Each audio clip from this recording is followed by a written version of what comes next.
Porn addiction doesn't exist. You are not an addict. You can choose to change your porn use. This is what I did. You can be happier without porn. Okay? You don't have an addiction, but when you believe you're addicted, that's where the problem occurs, right? So, I'm not hating on these people. If I do any of these reaction videos, I'm not hating on these people. I'm making that a hard thing that I want to change, okay? I'm just going to deconstruct what these people are saying logically and show you that actually what they're saying is wrong, despite the fact that they're a doctor, despite the fact that they are a neuroscientist. What they're actually saying is false, and I'm going to show you the arguments as to why I believe that to be the case. And these are arguments that I really believe are true, because this is what helped me quit porn, okay? Believing that I'm not addicted and that I'm free to change is what helped me quit porn. So let's get into it. Learned about porn use amongst young men and how they feel about it. So I think porn use is one of the most misunderstood things this is just my opinion, okay? From a clinical perspective, from a psychological perspective, from a neuroscience perspective. Here's the thing, addiction generally is quite misunderstood in the neuroscience and psychology world, because there is no mechanism in the brain that is the addiction part of the brain. The habit loops that you see in the brain are exactly that, habit loops. They don't compel use. There is zero evidence to show that habit loops in the brain compel use. There's no evidence to suggest that habit loops in the brain bind you. There's no evidence to suggest that. So, we've done a lot of work with pornography usage, pornography addicts. So I think the first thing to understand... Firstly, porn addict, it doesn't exist. You can't be a porn addict because addiction doesn't exist in the real world, in the same way that Santa Claus doesn't exist in the real world. Does Santa Claus, the idea, exist? Yeah, it exists as an idea within our minds. And that idea motivates us towards Santa Claus. It gets us excited on Christmas Eve. We want to put cookies out on Christmas Eve. But does Santa Claus actually exist? No. In the same way, does pornography addiction actually exist? No, not in the real world. It exists as an idea, and again, when we believe in that idea, we are motivated towards it. When we believe we're an addict, we feel hopeless, we feel frustrated, we feel trapped, we keep on going back to it over and over again with no idea why. It's because we believe in addiction, okay? In the same way, if you believe in Santa Claus, you will have emotions associated with Santa Claus. You'll feel excited on Christmas Eve. If you believe in pornography addiction, you will feel that hopelessness and that dread. And I was there for 6 years, and I don't have it anymore. A lot of interesting stuff came out from our internal research. We're hopefully going to publish a paper on this within the next year or so, but hasn't really been formulated. It upsets me that scientific papers are being published about misinformation. Yet. So the first thing that's really interesting is that people who are addicted to pornography oftentimes... Again, you can't be addicted to pornography. ...get exposed at a very, very young age. We're talking about first exposure to pornography like prepubescent most of the time. Second thing is that pornography usage has nothing to do with sexual perversion. So a lot of people will think if someone is really, really addicted to pornography, they must be like really horny or like depraved in some way or things like that. Generally speaking, my experience has been that pornography usage is really just a very powerful emotional coping mechanism. Okay, here's another thing. This guy's a doctor, and so when you see him and he talks in a very authoritative voice, this is the authority bias. So if you watch guys like Andrew Huberman, or this guy, this doctor, or Dr. Anna Lemke, the dopamine doctor, all of these doctor types on the internet, they have this kind of authority. But you must realize that this is a bias. This doesn't necessarily mean that they're true. You have to disconnect the authority from the arguments. A person's position is only good as the arguments that support them. So despite that this person looks very smart, he's clearly older, he must be about in his late 30s, maybe 40s, something like that, older than me. He's very smartly dressed, he's got a shirt on, he's a doctor, he's a neuroscientist, whatever. The thing is that his arguments are still only as good as the justifications that he has for them. So let's keep going. So pornography usage will suppress a lot of negative emotions. And if you talk to people who use pornography, especially in an addictive way, what leads to usage is like feeling bad about yourself. Right. So here's a point I'd like to address. Pornography cannot relieve your negative emotions. It can only distract yourself from them.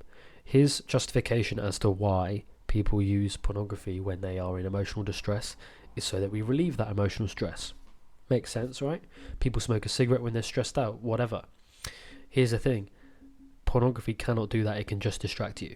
If your attention is towards something, anything, it's away from your stressful thoughts. If I'm really engrossed in a movie, maybe I'm not thinking about my stressful thoughts anymore. If I'm having a great conversation with a friend, maybe I'm not thinking about my stressful thoughts anymore. If I'm asleep, maybe I'm not thinking about my stressful thoughts anymore. If I go for a walk, maybe I'm not thinking about it anymore. If I'm doing anything that can distract my attention, then it's going to take my attention, it's going to distract me, right? But here's the thing, I'm in control of my attention. I choose what I focus on. Porn isn't a unique stress relieving solution, it's just a distraction. I could drink this cup of coffee right now. And I was focusing on that while I was drinking it.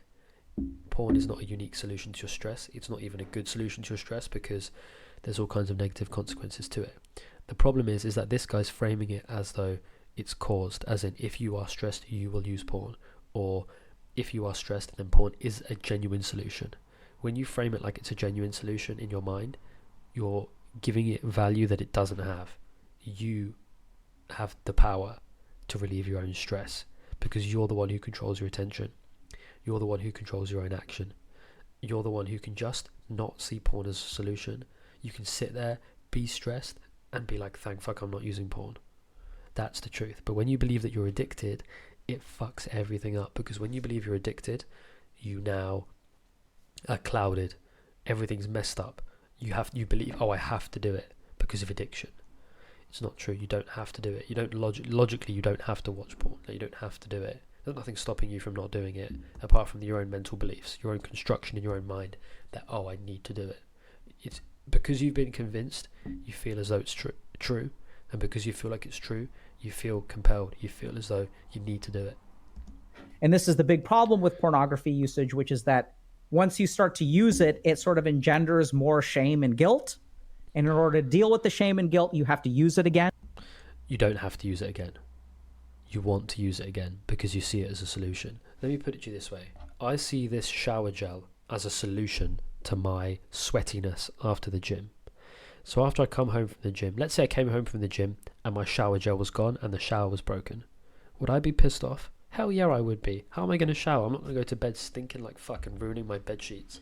I don't want to do that. I feel in that moment a strong need for a shower gel. If you see porn as a solution, you will desire porn for the same reasons. You feel like you need it. If you're convinced that you need it, you'll feel like you need it. The truth is that you don't need it. The truth is that you don't need it, but if you're convinced that you need it, it's as if you need it. And this guy, what he's doing is he's uninformed. I believe this guy's probably a good guy. Let's give him the benefit of the doubt. I think he's probably a good guy. He is spreading what he believes to be good information, but in reality, he's spreading the myth that people need pornography to deal with their mental stress, or that they believe, he says that people are compelled beyond their will in order to use pornography to deal with stress. That isn't true. You just perceive it to be the stress cure. When you stop believing it to be the stress cure, you won't feel that need towards it. Let's crack on. Right?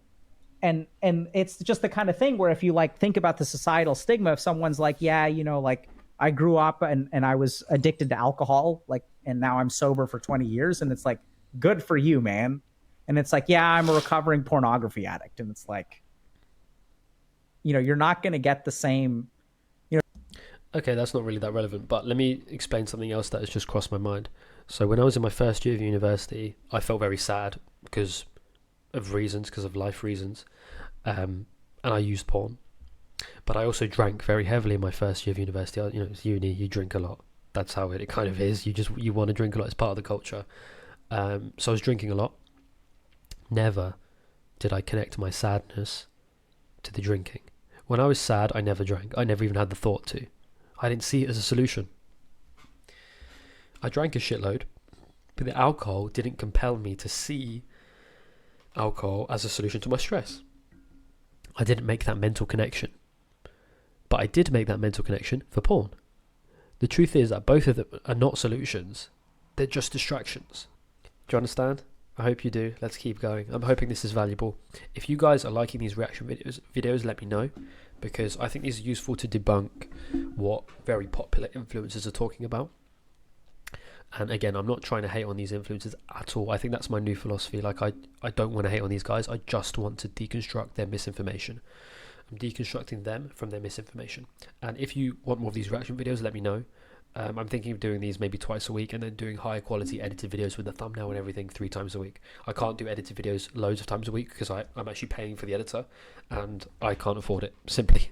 You know, if you're dating someone and let's say you have a brother or sister, and they're like, yeah, I'm dating someone who's like been sober for 10 years. Like, cool, right? Like, that's probably good. Like, not bad for your relationship. I'm dating someone who's like been addicted to pornography for 10 years, and they're you know, like, there's a lot of stuff.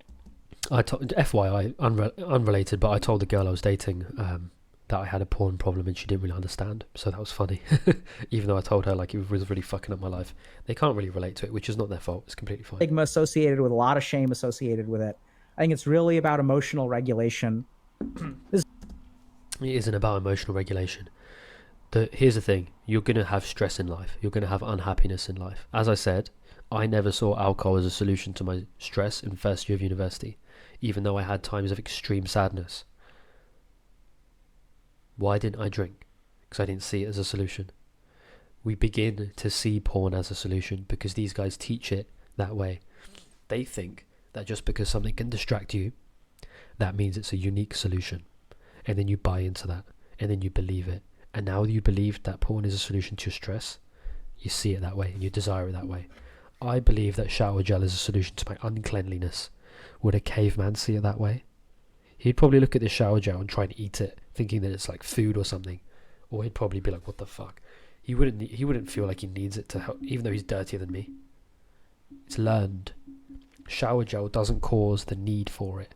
I cause the need for it because I see it as a solution. Similarly, people see coffee as a solution to their tiredness. Similarly, people see PMO as a solution to their stress. People see alcohol as a solution to their stress. People see weed as a solution to their stress. People see curry paste as a solution to their bad tasting food. People see like keys as their solution to getting back into their house. So when people lose their keys, they freak out. Do you understand? It's all the same type of desire, but it's not due to porn. It's not due to your own emotions. It's due to how you connect it in your mind. It's due to beliefs. Do you understand? If a caveman got locked out of the house, or if the caveman lost these keys, would he give a shit? No, he has no idea what the keys are for. He has no idea. It's about your my point I'm making is it's about how you connect it in your mind. It's about your beliefs. This is really interesting. There's research that shows that, so it really has nothing to do with sex, basically, which is what's weird. I mean, he keeps saying that it's weird and that it's a mystery. It is from his point of view. I just don't believe that I don't believe he really understands what he's talking about. Can have sex in the most respectful way possible. Actual consequences and stuff, and create problems in relationships. But there's a research that did a multivariate regression analysis on people addicted to pornography, which means they looked at which variable associates the most with pornography usage. And the number one variable was meaninglessness. So the more... Okay, here's another point. Right, okay, I'm gonna let him keep talking, then I'll give you my response. The more meaningless your life is, the more likely you are to be addicted to pornography. And so what we've actually kind of found, which is really interesting... Okay, so correlation doesn't equal causation. What this basically means is if you go to poorer areas, let's say like the hood in America, right? These people, there's a lot of drugs and alcohol there. So does living in the hood cause drug and alcohol problems? My argument is no. Just because there's a correlation doesn't mean there's causation. If you have a father, this is a good example. If you have a father who's a heavy drinker and he has 2 sons, one of the son thinks to himself, man, I'm going to end up just like my father. And so he starts drinking a shitload. Okay? He starts drinking a shitload. I'm going to be just like my father. I've got no choice. I'm just going to drink a shitload and fuck my life up and fuck up. That's the story that's going through his head. That's his beliefs.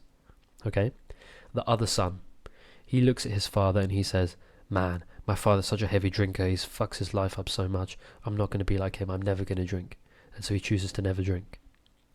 The point is, the story that's going in these people's heads, the belief in these people's heads, is what is the reason why they act differently.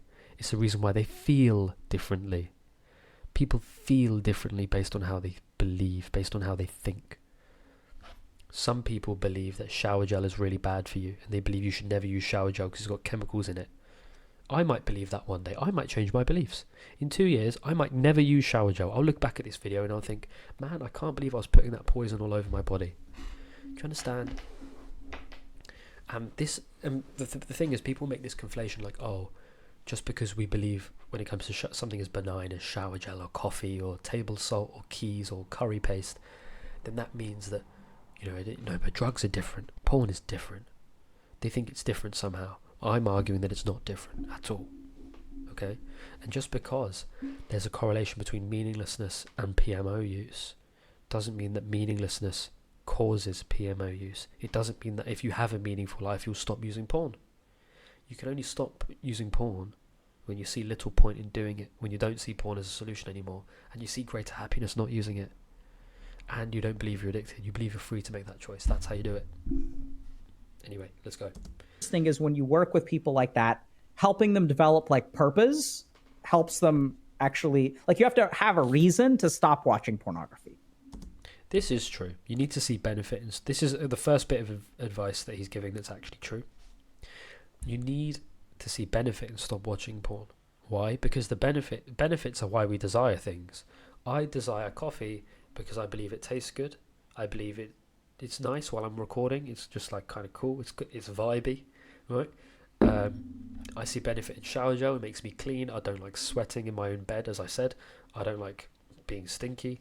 I see benefit. Everything in my house, anything in my little room. I live in like a little room. Everything in my room has benefit to me.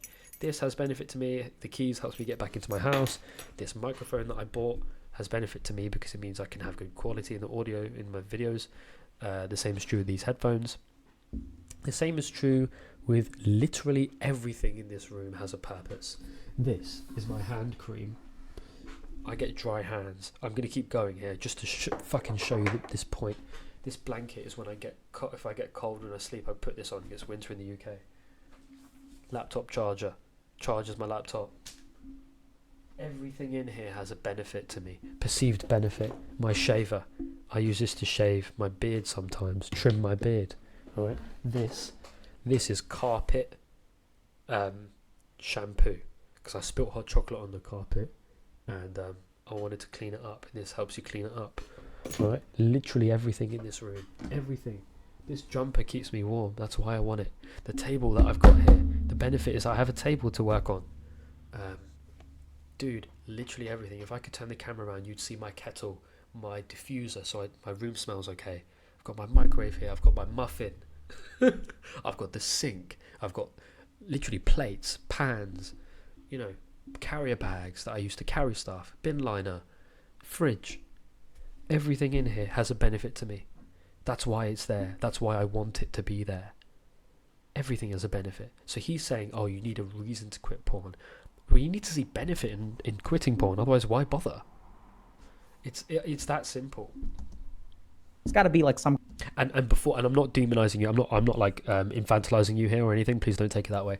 I was in this trap for 6 years, and it sounds very simple the way I talk about it now. But the truth is that it kind of is simple. It's just that wrong advice that you're addicted, advice that there's some special thing happening to you. That's actually what's causing the problem. Some kind of, you have to go through that withdrawal for some greater good. There isn't withdrawal. There's no withdrawal with porn. There is no withdrawal. When you stop watching porn because you decide to, because you see greater benefit in not using it and you see no reason to use it, there may be a period of discomfort because you're doing something that's new. You're going to big school now, or you're moving house, or you've got a new car, or you've got a new phone. When you get anything that's new, there's a period of adjustment because it's new, because you're uncertain to some degree about whether this is, the gear stick is new in my new car, the steering wheel is new. Oh, I've gone to new school, there's new people here, there's a new uniform, there's new buildings, there's new subjects, there's new teachers. It's different, it's new. Yeah, it's what you want. Yeah, there's a period of adjustment, but does that mean that it's a withdrawal, that you're going to be compelled to go back to small school, that you're going to be compelled to go back to your old car, that you're going to be compelled to go back to your old phone, that you're going to be compelled to go back to your old life, go backwards or regress? Only if you want to. But if you don't want to because you see little benefit in doing it, you just won't. You just won't want to. That's how you quit porn, is you want to quit it because you don't see any use in sticking around anymore. And so helping people find purpose is like one of the biggest things that apparently helps with pornography. That apparently helps. It's just talking in very uncertain terms. He's talking these correlative terms, like, oh, if you live in a poor area and you're a drug addict, move to a rich area because rich areas are associated with less drug use. But the thing is that the rich area, the buildings, the concrete in that area didn't cause the problem. The problem is in the mind of the person. You have rich people who are drug addicts, heavy drug users. You have good-looking guys that are heavy porn users. You have guys like Larry Wheels, Terry Crews. These are big, jacked bodybuilders. They had a porn problem. What do you... It's not causal. It's not causal. Let me put it to you this way. If I shaved my face with this 100% of the time, if the battery is working in here, this is going to shave the hair off my face 100% of the time. Why is it with addiction that there's all these correlations of what makes you susceptible to addiction? The reason why is because there's no cause for addiction, because it's a decision within the mind of the person. It's not causal. If you put this on the carpet, it will get rid of the hot chocolate stain. If I speak into this microphone, the audio quality will sound good so long as it is functioning properly. If I drink this coffee, it's going to taste how coffee tastes. If I put this shower gel on my body, it will clean my body. These are causal, physical things. Human beings are not such a way because we can reason. We have the faculty of reason. The philosophers knew about this. Any human knows about this. This is why neuroscience is so damaging, because it ignores the human faculty of reason that we have been gifted through God knows why. All I know is that it exists. It's what's allowing me to talk to you right now. It's what's allowing me to make certain decisions. It's what allows me to have any kind of free will, to move, to speak, to do anything. And it's beautiful and it's amazing. We don't know why we have it. Do you think it says that porn use doesn't seem to be actually that massive of a sexual trigger? It doesn't seem to be triggered all that much by... It's triggered by things outside of sex, in a way. It's triggered by life, circumstances, meaninglessness. It's not triggered by anything. You want to do it because you have certain story in your head, as I said with the alcoholic, with the heavy drinkers' sons. One son has one belief system, another son has a different belief system. The point is that they're both belief systems, and things can't trigger. Look, if I put this on my body, this shower gel will trigger me to be clean. There's no doubt about it. You can't. It's against physics for this to not clean me. It's against physics for this not to shave me. It's against physics for this cream to not make my hands undry. It's against physics for me to drink water and it not hydrate me. No one has ever drunk water and it not hydrated them, as long as they're functioning properly and the water's clean, etc. Things can't trigger things in the human psyche, because the human being has this faculty of reason and belief, and people create different beliefs and different reasons based on what they believe to be true, etc. So, but emotional stress used to make me think that, time to use porn, because I saw porn as a solution in that moment. Now I no longer see it as a solution, and therefore I no longer feel a drive towards it. In fact, I see a drive to not using porn, because I see not using porn as the real solution to life. Now, it's all about what you see a solution in. And if you see porn as a unique solution to stress, to emotions, to meaninglessness, to loneliness, you're going to desire it when you feel those reasons, when you feel that, because that story in your head aligns. It's true for you, is what I'm saying. For me, it's no longer true for me anymore, so I don't feel that way anymore. Yeah. So I think this comes down to the neurochemistry. So if we think about addictions, it's about free will and about reason and about belief, not dopamine. You are not cucked by your neurochemistry, by your dopamine. This is such an awful myth going on in the nofap space, and I'm probably gonna have to make a big series with high quality editing in order to really hammer this point home, and hopefully we can share those videos all across the globe. why do we get addicted to stuff? Because of the effect it has on our brain. Not true. It's about what we see solutions in. As I said, I will feel a strong desire for shower gel when I get home from the gym, because I hate going to bed stinking like shit and ruining my bed sheets. I never do that. Always shower. Radox, because it's cheap. And I put this on my body and I clean myself and I go to bed and I feel good. The strong desire that I have for anything, for this, my hands get really dry. It really annoys me. Sometimes they bleed. I need this. I feel like I need this. When my beard gets out of control, I feel like I need this shaver. Why? Because I hate looking like a fucking terrorist. When my fucking... let's think. When I get cold at night, sometimes it's a really cold night, I feel like, man, I need this blanket. Otherwise I'm going to freeze my ass off and I can't sleep. When my laptop is running out of battery charger, phone, laptop charger, right? I feel like I need it. It's within my mind. A caveman wouldn't think those things because it's within the mind. Caveman isn't educated to believe that he needs hand cream, that he needs soap, that he needs a fucking laptop charger. You have to believe that. It's the same with porn. There's no such thing as, oh, porn's addictive, but other things aren't. We do things because of reason. We do things because of benefit. If you no longer see porn as a solution, if you no longer see benefit in it, if you see greater benefit in not using it, if you believe you have free will, that's it. And so if we think about from an evolutionary standpoint, bearing in mind I studied evolutionary psychology and evolutionary biology at university. I got a master's degree in physics and philosophy. Quite fancy. But the point is, I studied this shit and therefore I fell hook, line and sinker into this stuff. But in truth, it's... what I'm saying is completely compatible with evolutionary psychology and evolutionary biology. I'm a big believer in Darwinian natural selection. It's my favourite scientific theory of all time. My point is what I'm saying is completely compatible with that.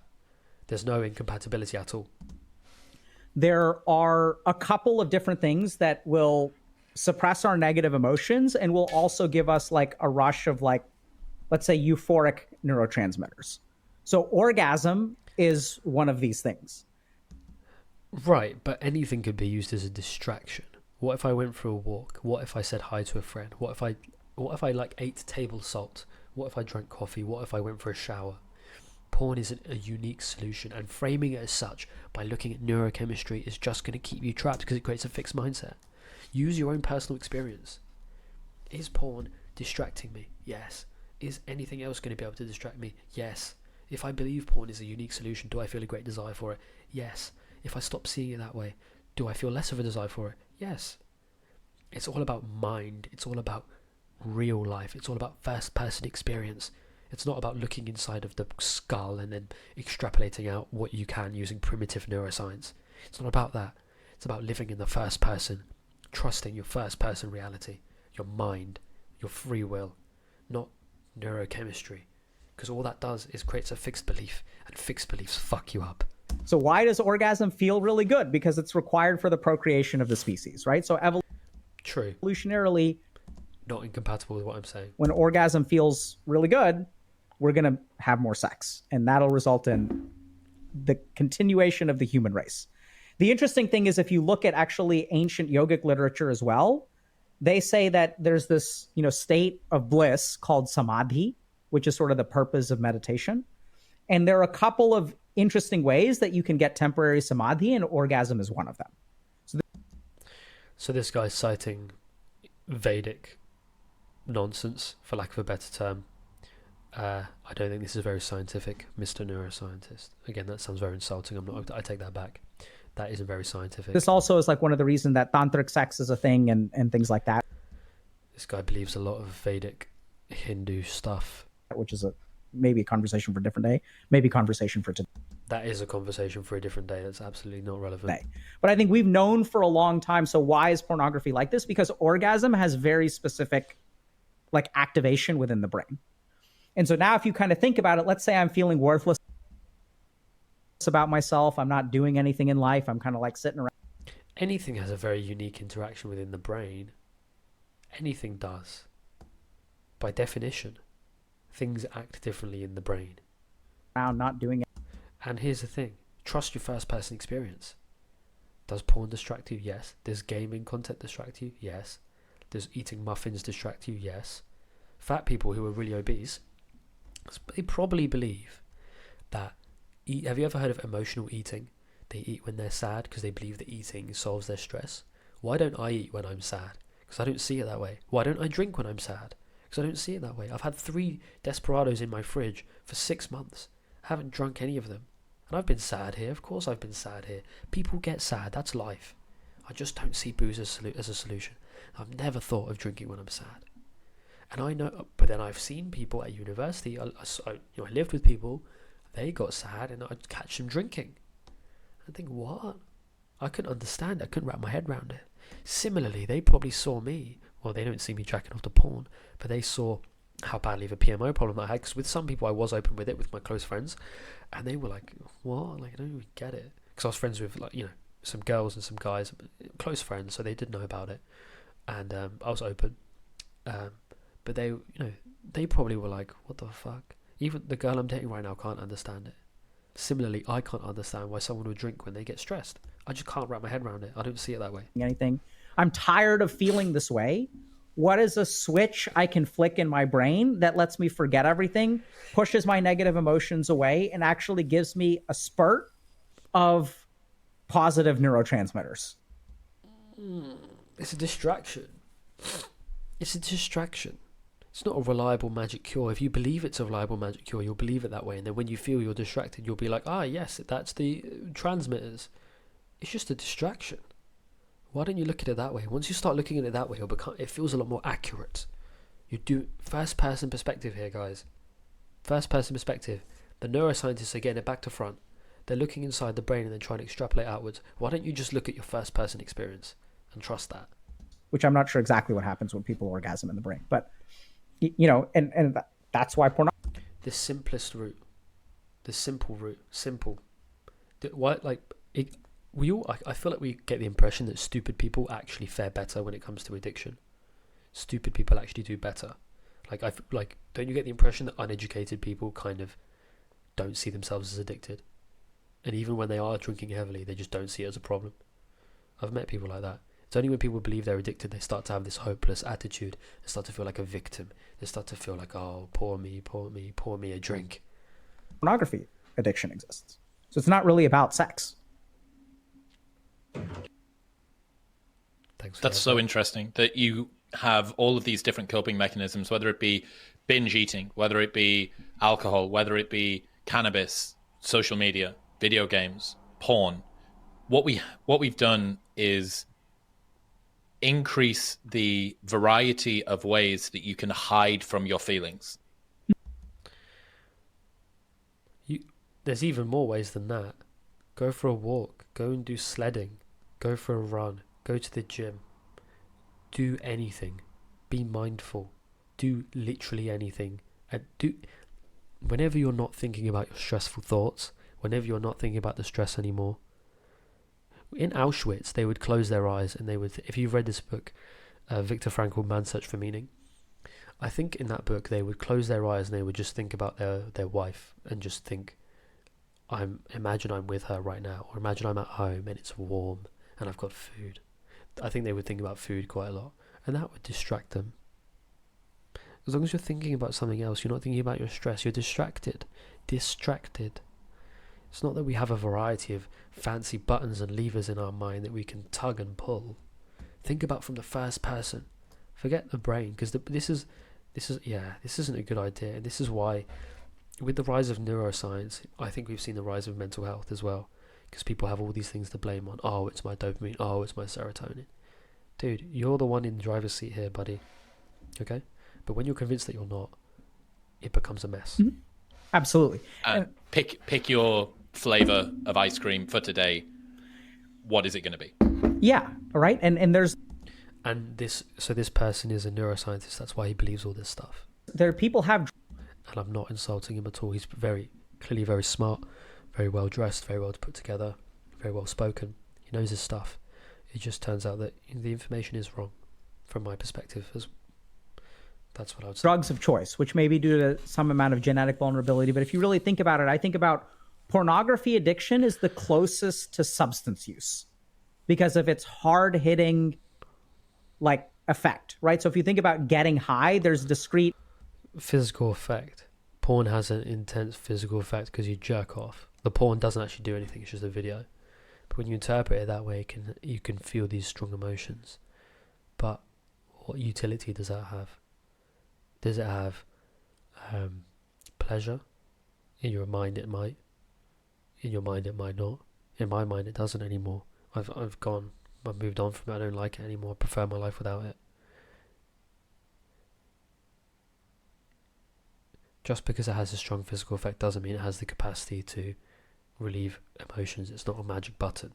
When you see it as such, you'll desire it for that reason. like chemicals that enter into your brain and like activate certain receptors. Whereas video games are like a little bit more global, but pornography is really, especially that arousal stuff and stuff like that, is a very targeted way to. If you believe this stuff, it's just going to make your problem worse. Let me put it to you that way. Activate your brain in a particular way. More closely resembles a substance. Downstream from... And substances don't have any addictive power either. Look, as I said, I drank alcohol my first year. Heavily. I was also pretty sad in my first year of uni. This is about 5 years ago. I know I never saw alcohol as a solution. Why? Why? Because I never saw it that way. I never believed it to have that power. Because it doesn't. Because I knew it didn't. I knew it'd be happy without it. Pornography use, have you seen sexual dysfunction? Is this associated? Absolutely. So how is it that porn use isn't all that sexual, and yet downstream from porn use, you get sexual dysfunction? For a couple different reasons. So first, let's understand that sexual means multiple things within one person. So there's a physical aspect to it. There's a neuroscientific aspect to it. There's a psychological aspect to it.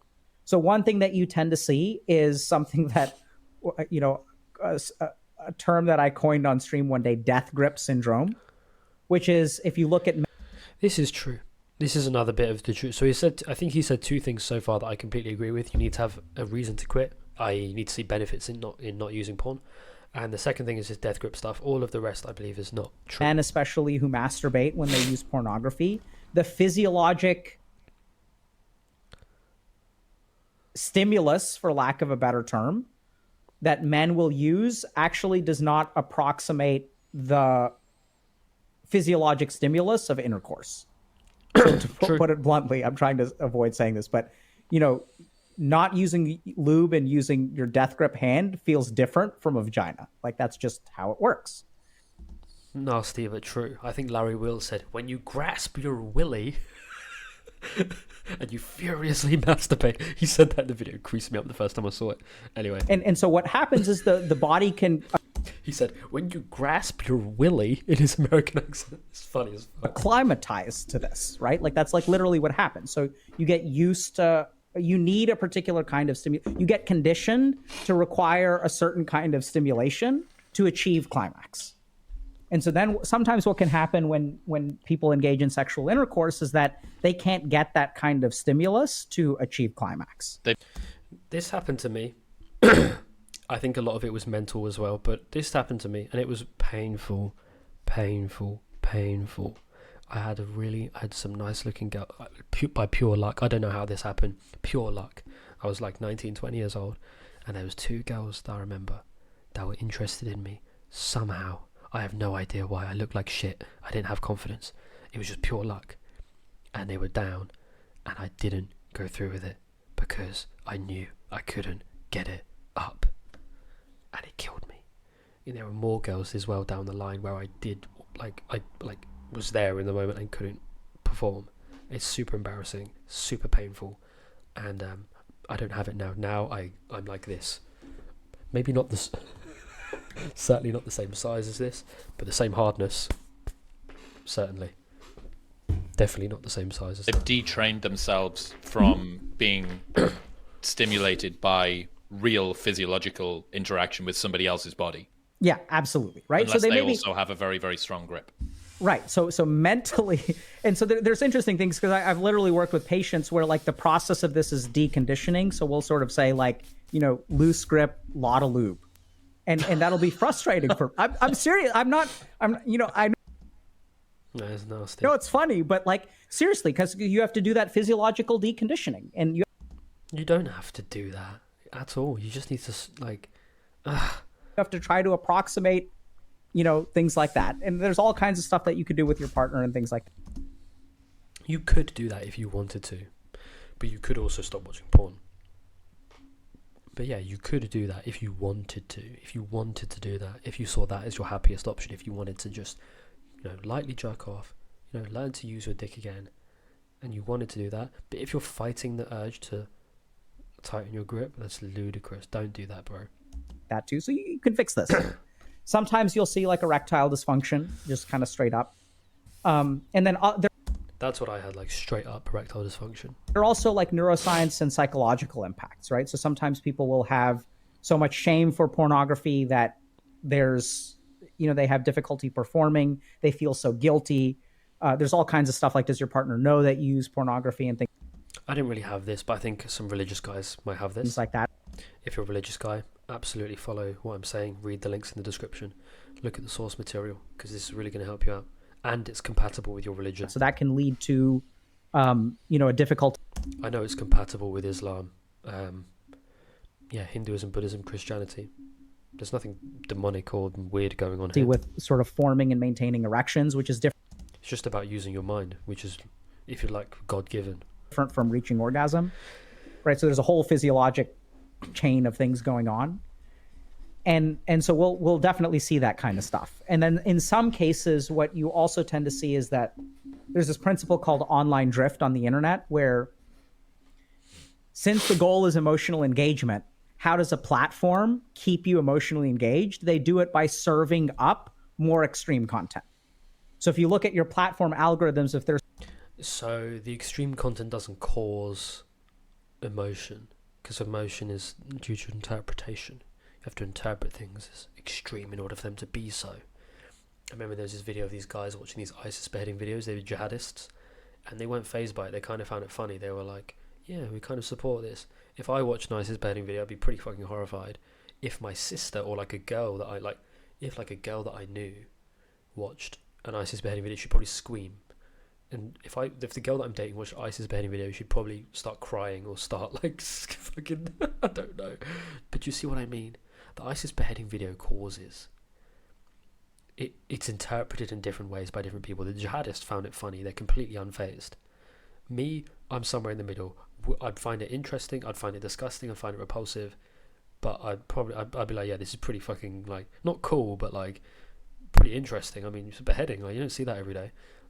The girl that I'm dating, or my sister, or some other chick, would probably start crying and screaming and wanting to and turn it off. there's certain things that Same video, different reaction. you search for, it'll serve you like tons of extreme stuff in that way. So if you watch one cute cat video, then you need to see cats doing cuter things to stay on the platform. And then cats are doing cuter stuff and cuter stuff and cuter stuff. We see this with pornography usage as well, where there's like a gradual like movement towards like hardcore pornography use. This is true, but again, this is because this only happens really when you believe you're addicted, or you believe there's more value to search hardcore pornography. Because you Let me repeat that. If you believe you're addicted and you believe you can't stop, and you believe you're always going to want to engage in harder and harder stuff because you believe that it releases more dopamine, and you believe you're compelled to do that and you're doomed to do that, you will do that. If you believe that there's greater value in seeing these fetish material, you will do that. If you stop seeing the value in it, if you stop seeing that you need it for anything, if you start thinking, do I even fucking want it anymore, and you change your mind, and then you see more greater value in abstinence, and you realize you're just free to think that, you're just free using your kind of like God-given free will to do that, then you can do that. That's what I did. I was watching horrible stuff, guys, horrible.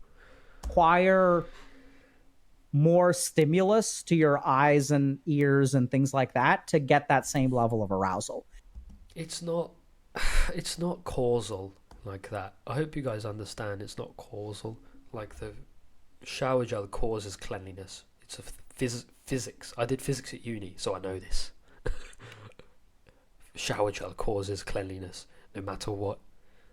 If you're a human and you use shower gel, it's going to make you clean. That's why it's marketed that way. Look, what does it say on the back? What does it say? This will make you clean. It doesn't actually say that. It says mood boosting fragrance with 4 minerals and 13 herbs.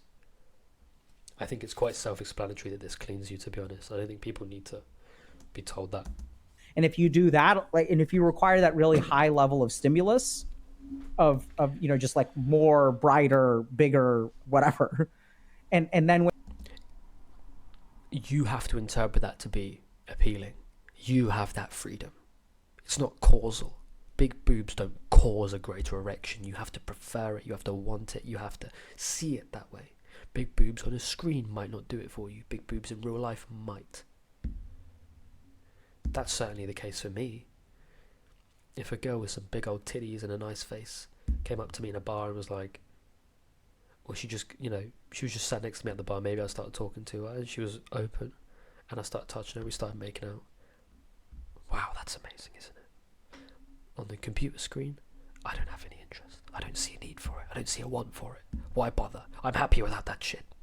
If you have sexual relations with a regular human being, like, the stimulus is just different.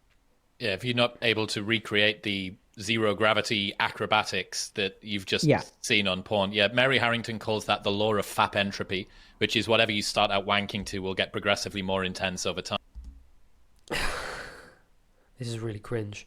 The law of F Entropy says that what you're fapping to will get more extreme over time. Yeah, if you want it to be that way, if you think you're addicted. It doesn't necessarily. How many guys just watch softcore, regular, heterosexual, normal porn and just always watch that forever? I bet so many guys do that. You don't hear about it online because they don't see a problem with it. They just do it and don't give a fuck. With alcohol, I drank really let me put it to you this way. I drank really, really hard at the start. I was drinking like liquor in my first year of uni, like spirits. And then over time, I just only drank beer. And then I would only drink the occasional beer. And then I just stopped. And now I've gone back and I drink the occasional beer. Did my use escalate because of the law of drink entropy? No. The law of F Entropy. What about people who quit porn? How do you quit porn if the law of F Entropy is true? Just because it's a tendency amongst the population doesn't mean it's causal. Just because people tend to act that way because of what they believe and because of what they want doesn't make it causal. You're ignoring the human faculty of reason and free will. Beautiful. Yeah. Beautiful. Not beautiful. Really damaging. It's her second law of pornodynamics, I think, actually. These guys think it's funny because they think it's true, but I'm saying it's not true, and actually it's really, really hurtful to people that believe this stuff. I really like... It's quite upsetting. It's actually really upsetting for me. Like the introduction of the framing in the... And I'm not meaning to offend these people or call them stupid or whatever. Like, they're trying their best, but it does upset me that misinformation is being spread this way. Story that you tell yourself around your porn use is massively contributing to what is going to happen out the other side of it. And I think that, again, what would this be like if it was easier? There is a trend online at the moment that demonizes porn use.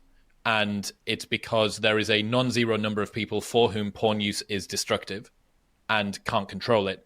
That has been...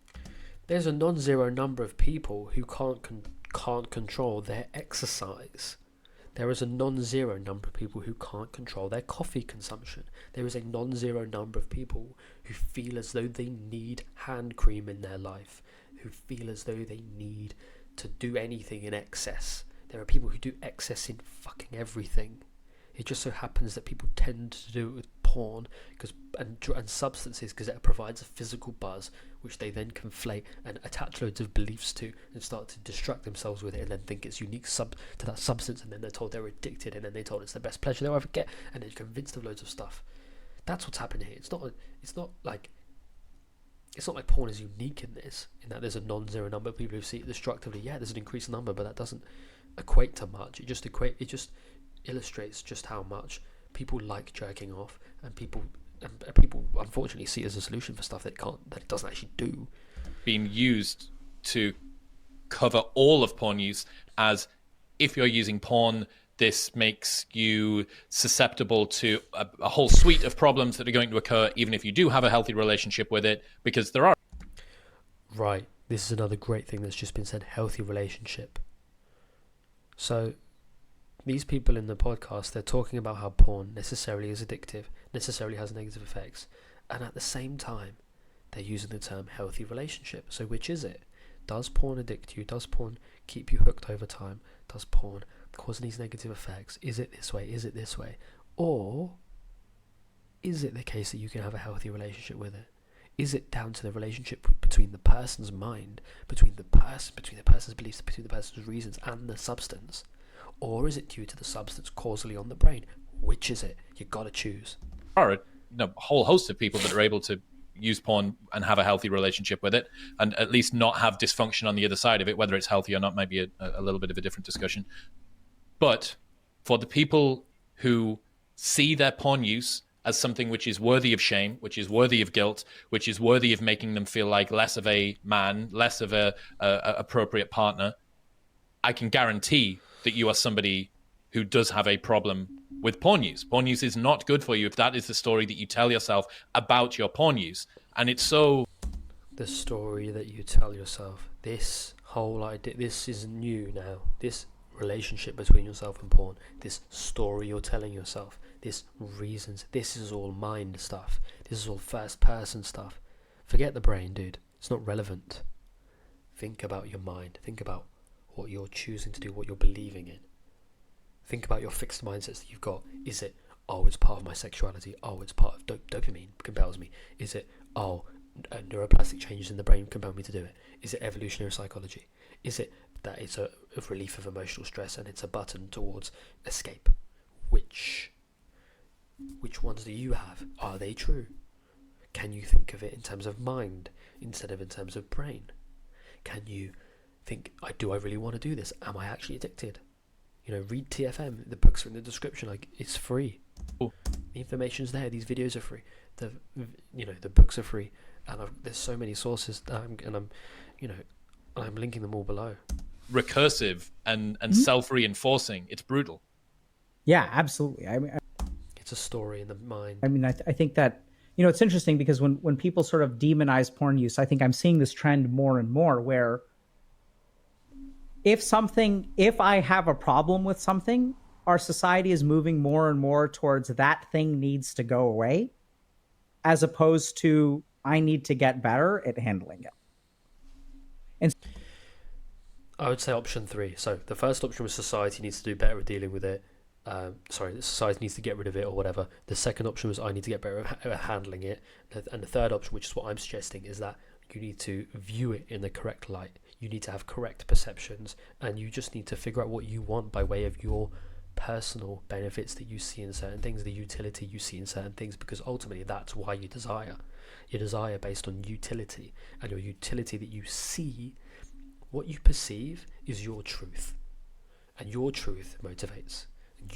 You can change what you perceive based on logic and reason. And so that's the third option. It's not about handling your urges. It's not about handling your own brain. Like your brain is this horse and you're the rider. You're trying to constantly adjust. No, you are the master of the universe, of your universe. And so the really scary cycle that I see is that the more that we remove things, the less tolerant we become.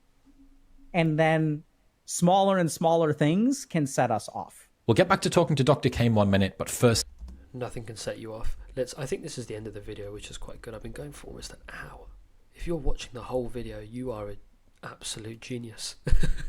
I mean, well, you're probably really into what I'm saying, and you're probably really into this TFM stuff, and you're really liking what I'm saying. It's resonating with you. Let's move into the middle. Let me talk bro to bro here. Right. Let's put me. Yeah. What do you think of these videos? Let me know.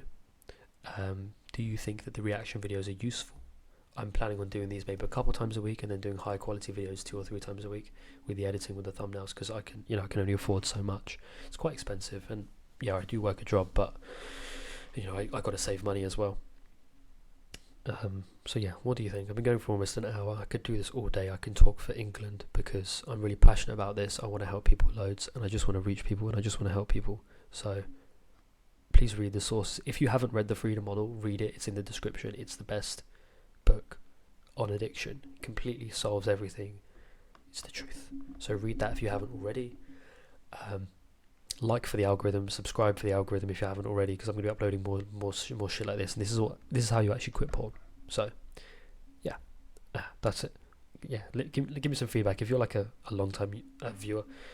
Give me some honest, brutal feedback. I'd fucking love it, man. Literally brutalize.